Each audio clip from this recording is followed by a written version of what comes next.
Hi and welcome to the TA Job Market Review with me, Robert Nunn, and today I'm joined by the inimitable Ken Ward. Welcome. Hello. How are you? Excellent. Ken, as always, can you start with a quick introduction to yourself and your career to date in TA? Sure. So my name's Ken Ward. It feels like always when you say this, it always feels like the start of an Alcoholics Anonymous meeting where you say, "Hey, my name's Ken Ward and I'm a recruiter." I spent about 10 years in various agency environments of tech, contract perm, dual desk through search before I crossed into what was seen at the time as the dark side. Next March, I think it's 20 years that I've been an in-house recruiter, progressing through various inflated job titles over the course of that time, through the much devalued now, in my opinion, head of TA title, through head of talent, director of people operations, which was particularly exciting at one point. From those perspectives, I think what's characterized my career is moved through corporate for a while, and then spent maybe 10-15 years in various startup scale-up environments. I kind of dipped back into corporate on occasions during the course of that time, both to see if I could, one, still do it, and two, still want to do it. So now I'm looking for a new opportunity back in startup. Great, thanks, Ken. So I suppose it does go unsaid, but you've seen a fair few markets and periods of economic ups and downs. But what's your view on the current market? I was thinking about this earlier, actually, and kind of the interesting thing was, well, I'll let your viewers be the judge, but during the dot-com crash back in the early 2000s, I was working for a search firm that went through an MBO and had a very long, nicely kind of sounding like a firm solicitor's search firm name, and then they renamed themselves as the Bionic Highway, and then it was a highway to hell quite rapidly. I think the market I'm seeing, so we know peaks and troughs. That's recruitment. Yeah. I've seen kind of dips in the market post Brexit, particularly in the startup space with regards to funding being held and withdrawn. That affected a business I had at the time quite severely. I think what we're seeing at the moment, though, is a lot of bloodletting, particularly in kind of the FANG kind of organisations that have just ripped through TA organisations. What we see now, particularly from a candidate perspective, is, I think, it's a classic supply and demand, arguably, situation. Lots of supply and very little demand. I've seen perhaps recently some more activity than definitely, because I've been looking really since June, and more activity recently, but perhaps not backed up by the responsiveness of TA teams internally. So I'm sure we can explore that in more depth. I'm sure we can have a whole episode on responses, but how do you approach your job search, and how are you approaching it this time around?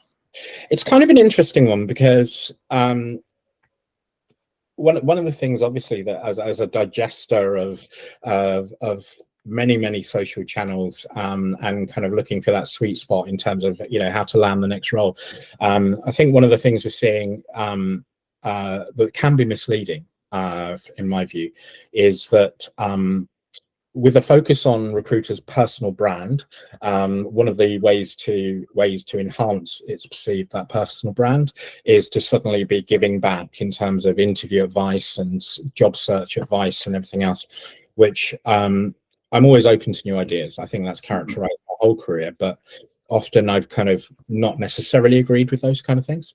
I think kind of, as I say, open to new ideas, but one of the things that it's that misquote, isn't it, that says the very definition of insanity is doing the same things and expecting a result. However, and particularly since, cracky, I haven't added it up because it's far too depressing, just how many applications I've made over the course of that time, but largely speaking, I don't get through post-application stage.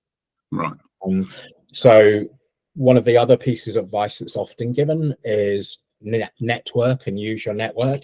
I don't know how many LinkedIn connections I have because I'm not one of those people, but it's probably about 11,000 or something like that. And you can track, it's almost like if you were a geologist, you could track stages of my career of kind of, oh, there's his banking network, there's his no, I completely agree with that. However, despite kind of reach outs to network and those kind of good things, that hasn't been particularly successful. Got a lot of views, but not been particularly successful.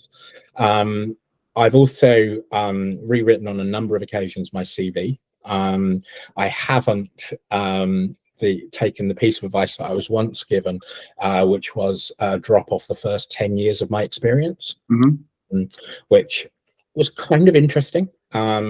But I assume to disguise my let's call it deep experience as opposed to anything else. My logic being there's not a lot of point with me getting through the door and then they see this and as gorgeous as it is, and then realize that kind of perhaps this wasn't the 27-year-old that we were expecting towards. Well, I was gonna raise it with you. I mean, I don't know if you caught it, but Hung Lee ran a Brainfood live on ageism within recruitment a few weeks back. Do look it up. But I mean, what's your view on that? Is it present? Do you feel you suffer from it? Or because of it? It can be the only reason, Rob, because I'm awesome, clearly. But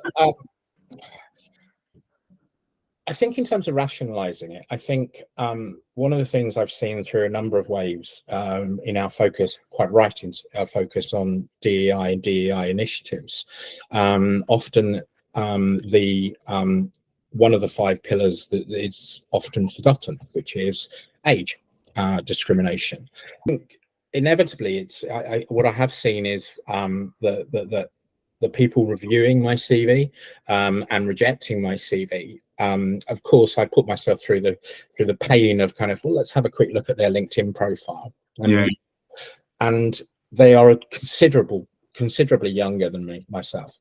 Now, I can't say whether it's ageist or not, but I think there are a number of assumptions are made about someone with more experience. Just I know I've kind of complied with the skills list, I've complied with the salary requirements and everything else. I would think, but I seem to be contrarian on this, that what a wonderful opportunity to get someone more experienced and who can add more. However, I think that's often perceived, and I would argue this is confirmation bias, that either at one end of that they don't want to work with their dad, or secondly, that person would become bored and just be taking that role before something better comes up. So I spoke with Bill Borman sometime, which is always a pleasure. And I was talking this through because I didn't want to wave that card. I didn't want to wave, is it? And he said, "Well, call it what it is," and it is ageism. So I don't know. But I think inevitably that people start out in their mind with the persona that they expect to fulfill that role. And perhaps as someone of my tenure, looking for the kind of roles that I'm looking for, doesn't fulfill that persona. So whether that be confirmation bias, whether that be ageism, or just they've got better candidates, as the boilerplates often say, then who knows? Yeah, interesting. What's next for recruitment then? We've obviously had a very short cycle of a peak and a trough within 18 months. Are we going to repeat that, or what do you think 2024 has got in store? Wow. A couple of things, actually. I think, I'm going to park AI for a little bit down the track. You'll be relieved to hear. I think there's still a lot of nervousness about TA teams, etc., which I think will lead to improved market share for embedded talent propositions. Because very much the pitch on those is turn on, turn off. So regardless of whatever the marketing blurb says, they are of the right fit, or whether it's easier to hire contractors if you're not sure about your long-term workforce plan or anything of that nature. So I think we'll see more of that over 24. but two highlights. I think one will be a lot of turmoil, a lot of change. I don't think confidence is going to surge back, fortunately, but I think the gap will be largely filled by embedded talent propositions. Yeah, interesting. Now, final question, and as is tradition, it's the last person who set the question. But as it's my series, I'm sort of changing the rules slightly, because this was asked a couple of people back, and it's like the second time I'm asking it, but I'm really fascinated to know your answer to this. If you were starting your TA career new, given what you've learned over your career, how would you start it differently? I don't think I would. No. I think so. How would I start it differently? I learned my craft, and again, in a desperate attempt to make myself youthful and hireable. Did I mention I'm available? Is that I started in IT recruitment in one of the real boiler room environments back in the days before email. Yeah. CVs were sent out by fax. That was our technological advancement. But I wasn't by any means the best recruitment consultant. I think largely because I like to think, and it's not just where I come from. It's like I had ethics, I think, but that sales ability, awareness, and human interaction really stands people in good stead. So I think, I'm grateful for my agency career. I might not have said it at the time, but I'm grateful for that. It was 10 years of my life. It's interesting because both my kids, you can imagine what a fascinating family this is. Both my kids are in recruitment, as is my wife. My son works for Capita in army recruitment, and my daughter's the head of TA for a tropical disease hospital in Liverpool. From that perspective, so I think hopefully they've learned from some of my mistakes. What I should have learned to do earlier is, from a human interaction perspective, is not to keep my head down. Something I've never been very good at, but is learning kind of what people really want. There's been occasions in my career, and that would have benefited me greatly. I have assumed at points erroneously that because people asked my opinion, they actually wanted my opinion. A week later, I found myself outside the building and on Shoreditch High Street with my box.